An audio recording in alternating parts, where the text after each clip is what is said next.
Okay, we need to talk about the 185 division because there is a lot that can be said and should be said. First and foremost, Israel Adesanya getting his belt back is probably healthier for the division than it is unhealthy. Um, I think that Israel Adesanya needed to win and needed to win in such a dominant fashion that it cements him as one of the greatest at 185. If he wins just a few more times, I mean, you're gonna have to start making arguments that he might be better than Anderson Silva. But I think it's going to depend on the latter half of his career. I think the latter half starts now. I think this is not the end of his career, nor is it close to the end, but I think he has less fights than he does more compared, to like half point of his career.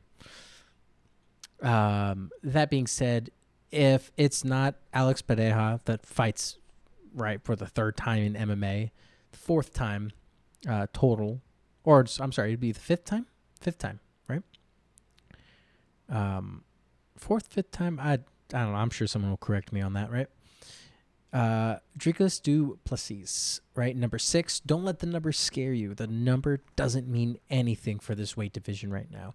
He's a dangerous fighter who I think is a great challenge for Adesanya, especially coming out of Alex Pereira. If Alex wins maybe 1 or 2 more, then he for sure needs another title shot. However, I'm not upset if he gets another title shot immediately. I think it needs to happen. This is MMA. This isn't kickboxing. There are a lot of fans that do not know the story outside of what's been told to them in MMA. That being said, let's go ahead and let's go down a weight class here, and let's talk about Kevin Holland and him getting better, honestly. Kevin Holland, while his hand isn't broken, there's a lot of people speculating about that, right? He came out today and was talking about his hand's not broken. And not only that, he wasn't cleared for any like hand work. Like he couldn't put on 4-ounce gloves until the 24th of March. This man only had a couple hours to really work with 4-ounce gloves before, and barely maybe a couple hours did anything, and went out there and put on a great performance. So hats off to him. I hope he gets back in there pretty soon. It obviously won't be against Jorge Masvidal, which I guess going into the next 2 topics here, Jorge Masvidal, first and foremost, has had an amazing career, legendary. Even after he was fighting in backyards, he goes over to Japan and lays the hurt down on some well-respected fighters out there. So whatever he decides to do, especially with game bred promotions or boxing or whatever he's doing, nothing but the best for him. That being said, Dana White was quick to shut down some questions about Masvidal and Kevin Holland, which I'm not the biggest fan of. I understand the necessity for it. You are trying to keep your show focused on the fights, and that's important. And I think that sometimes the media wants answers to things that they're just not going to get.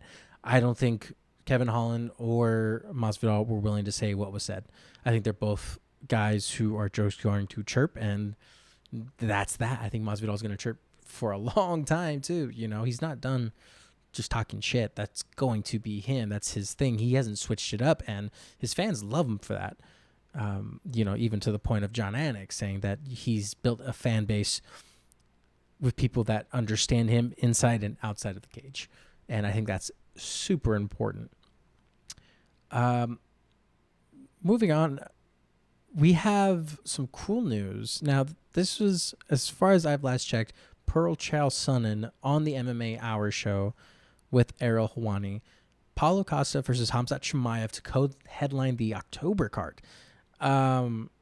First and foremost, I don't even know who's headlining the October card. I can't even think that far ahead. I don't even think, if you go on Google, you can't even find anything past like June, like middle June.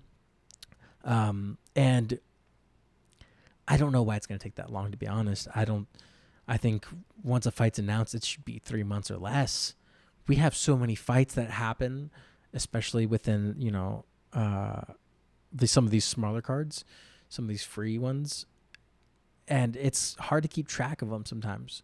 I understand you want promotion and you want all this, but that's such a long time to build a story. I don't think that needs to be told that much. People know Khamzat Chimaev and they know Paulo Costa. Paulo Costa, his Twitter is amazing. People know that because of the Twitter. Khamzat Chimaev came in, was fighting 3 times a year, and now he's looking at 1 fight a year. I get it. You protect your assets, but it would be nice to know that some of my favorite fighters are going to fight more often, because look, Paulo Costa and Khamzat Chimaev are some of my favorite fighters, and I think this is going to be a fun fight. They've been chirping at each other for a very long time. They'll probably be talking shit all the way up until the fight. And right now, everything's telling me that Chimaev is probably going to win that fight, but there's something about Paulo Costa and his ability to just get really big, where I don't think that the strength is going to be an issue. Paulo just have to watch out, because Khamzat has very slick hands. It's a lot crisper than people give him credit for. They just think that he's this big old brooding guy. He's thinking about his shots when he sends them. He's a very intelligent fighter, and no one should look past that. Nor do I think Paulo Costa is looking past it, but in the moment, just one slip up can mean the end of it.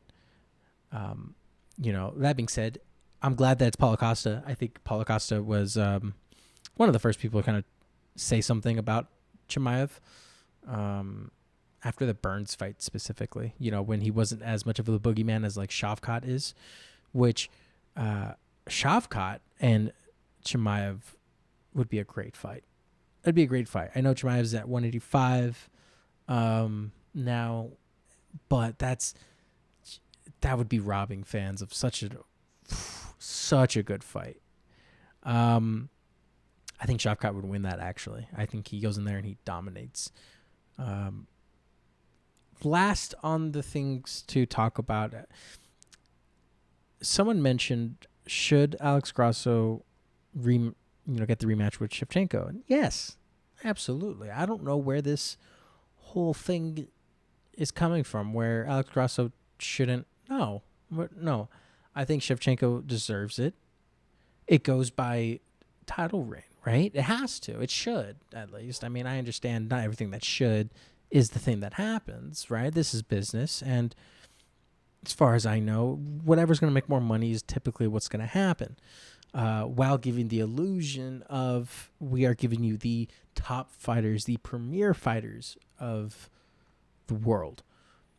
That being said, Alex Grasso and Shevchenko are, in my opinion, the top of their weight division. They're so good. Alex Grasso is such a fiery fighter, and Shevchenko is very well coordinated. I think Shevchenko needs to fire a little bit more. I think she needs to try to implement her game plan and really stick to it, and will her way through it and impose her will, if you will. Wow, that was terrible. That being said, thank you so much for sticking around to the end of the video.